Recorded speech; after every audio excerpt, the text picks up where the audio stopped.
ఎట్టకేలకు పల్లవి ప్రశాంత్ విషయంలో శివాజీ గత స్పందించారు. ఈరోజు కాకపోతే రేపు బయటికి వస్తాడు. ప్రశాంత్ నిందితుడు కాదు, బాధితుడు. ఆ అబ్బాయిలో చాలా మంచి క్వాలిటీస్ ఉన్నాయి. దగ్గర నుంచి నేను చూశాను కదా బిగ్ బాస్ హౌస్లో. దగ్గర 100 రోజుల పాటు ఆ అబ్బాయి జరిగి నేను చూశాను. చాలా మంచోడు ఆ అబ్బాయి. సో నేను ఇన్ని రోజులు సైలెంట్గా ఉన్నాను అంటే ఆ అబ్బాయికి నేను సపోర్ట్ చేయలేట్టు కాదు. సో ప్రతి నిమిషం, ప్రతి గంట, ప్రతిరోజు ఆ అబ్బాయి గురించి ఆలోచన చేస్తూ ఉన్నాను. ఎప్పటికప్పుడు ఇన్ఫర్మేషన్ తెలుసుకుంటూ ఉన్నాను అని తను చెప్పాడనమాట. కానీ స్పై ఫ్యాన్స్ అందరూ కూడా భోలే శవాలి ది రియల్ హీరో అంటూ కామెంట్స్ పెడుతున్నారు. మీరు ఫోన్లో మాత్రమే ఉన్నారు, కానీ తను బయటకు వచ్చి ప్రజల్లోకి వచ్చి పోరాడుతున్నాడు భోలే శవాలి. ఫస్ట్ పర్సన్ వచ్చింది భోలే శవాలి బయటికి, ఆ అబ్బాయిని కాపాడాలి అని అంటూ. మీరు ఎక్కడికి పోయారు శివాజీ గారు అంటూ చాలామంది అయితే శివాజీ గారిని అయితే నిందిస్తున్నారనమాట. కానీ శివాజీ గారు చెప్పిన మాట మాత్రం ఒకటే, నాకు కొన్ని పర్సనల్ ప్రాబ్లమ్స్ ఉన్న వల్ల నేను రాలేకపోతూ ఉన్నాను అంతే తప్ప పల్లవి ప్రశాంత్ నిజంగా తప్పు చేసి ఉంటే ఇప్పటికి ఎప్పుడో శిక్షించబడేవాడు.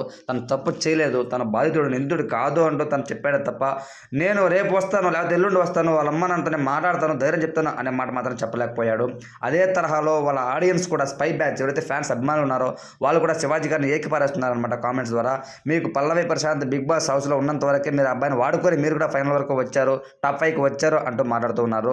సో అది అంత కరెక్ట్ కాదు బ్రదర్. ఎందుకంటే శివాజీ గారు పల్లవి ప్రశాంత్ సపోర్ట్ చేసిన విధానం మామూలుగా కాదు. సో పల్లవి ప్రశాంత్ అనే వాడు ఇప్పుడు బిగ్ బాస్ సీజన్ 7 గెలిచాడు అంటే దానికి మెయిన్ కారణం శివాజీ గారే. ఆ విషయం మాత్రం మర్చిపోవద్దు.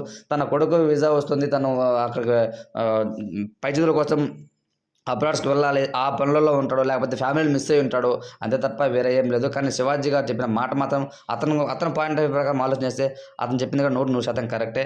సో ఫ్రెండ్స్, కాబట్టి పల్లవి ప్రశాంత్ విషయంలో శివాజీ గారు ఎప్పటికప్పుడు మేల్కొంటూ తనను న్యాయం జరిగే విధంగా తను కూడా పోరాడుతున్నాడు అని ఆ వీడియో చెప్పడం జరిగిందనమాట.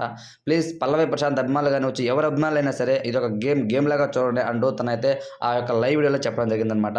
మీ పాయింట్ ఆఫ్ వ్యూ ప్రకారం పల్లవి ప్రశాంత్ అని శివాజీ గారు ఇద్దరు కూడా దగ్గరలో అయితే కలుసుకోబోతున్నారా లేదా అన్నది కామెంట్ రూపంలో తెలియజేయండి. ఇంకోటి ఏంటంటే పల్లవి ప్రశాంత్ ఈరోజు బెయిల్ ద్వారా బయటకు వస్తారనమాట. తప్పకుండా ఈరోజు వాళ్ళిద్దరు కలిసే అవకాశం కూడా 100% తప్పకుండా ఉంది.